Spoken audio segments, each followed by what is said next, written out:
Assalamualaikum warahmatullahi wabarakatuh. Hello everyone, thank you for joining this video. Okay, in this meeting, we would like you to present our presentation about material development.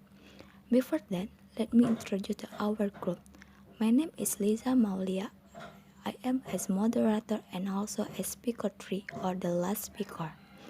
And then my partner Dira Indah Utami as speaker 1 and Pangeran Muhammad Arafiki as speaker 2. Okay guys, let's get started. Definition of material development.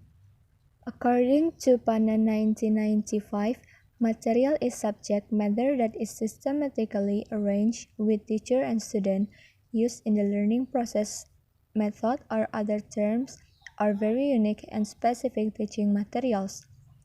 Unique meaning that the teaching materials can only be used for certain audience in a certain learning process. Specific means that the content of the teaching material is designed in such a way only to achieve certain goals of a certain audience. The method of delivery is also adjusted to the characteristic of the subject and the characteristic of the student who use them. In addition, according to Widodo and Jasmani 2013, teaching materials are set of learning tools or that contain learning materials, method, limitation, and ways of evaluating which are designed systematically and attractively in order to achieve the expected goals, named achieving competence or sub-competence in all its complexity.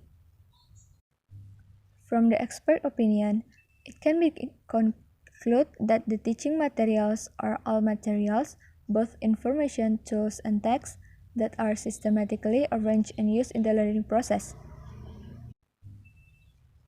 Type of teaching materials. Teaching materials can be grouped into two major groups, namely type of printed teaching materials and non-printed teaching materials. The type of printed teaching materials referred to in this subject matter book are modules, handouts, and worksheets. Meanwhile, the categories of non-printed teaching materials are realia, teaching materials developed from simple items, silent and display teaching materials, video, audio, and overall transparency or OHT. And the next material is Principles and Procedures for Development of Teaching Materials. According to Tomlinson, 2011, there are several principles related to the development of material in language teaching, namely 1. Material should achieve impact. 2. Material should help students feel the ease. 3. Material should help learners develop confidence. 4.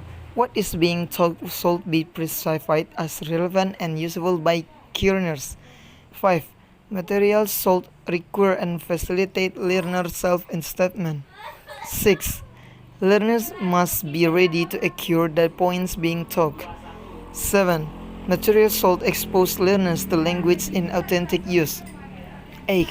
The learner's attention should be drawn to the linguistic features of the input. 9. Materials should be provide learners with opportunity to use the target language to achieve communicative purpose. 10. Materials should take account that the positive effects of instruction are usually delayed. 11. Materials should take account that learners differ in learning style. 12. Materials should take account that learners differ in effective attitude. 13. Materials should permit a silent period at the beginning of instruction.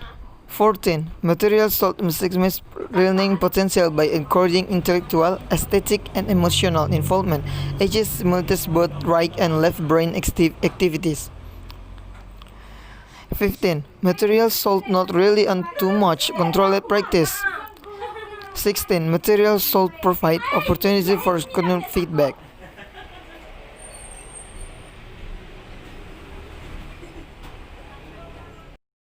Okay, next, teaching material development procedure.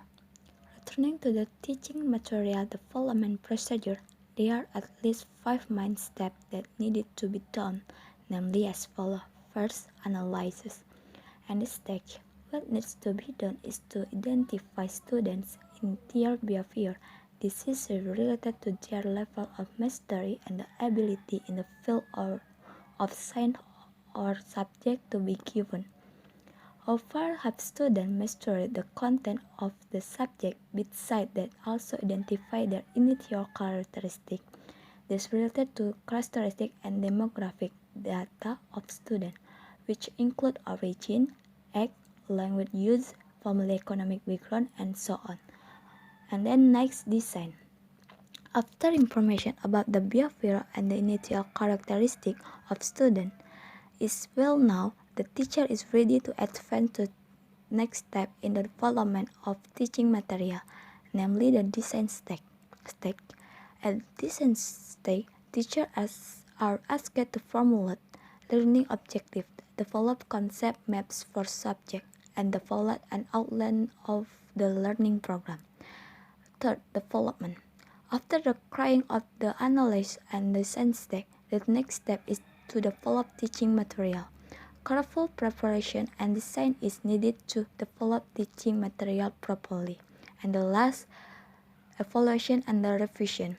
Evaluation is process to get various reactions from various parties to the teaching material being developed. This reaction should be seen as input for improving teaching material and making teaching materials or higher quality evaluation. It is very necessary to see the effectiveness of the teaching material being developed. The teaching material developed can indeed be used for learning to be understandable, can be read well, and can teach students. In addition, evaluation is also needed to improve teaching material so that they become good teaching material. Okay, I think that's all our explanation about material development. Sorry for our mistake and thank you for attention. Wassalamualaikum warahmatullahi wabarakatuh.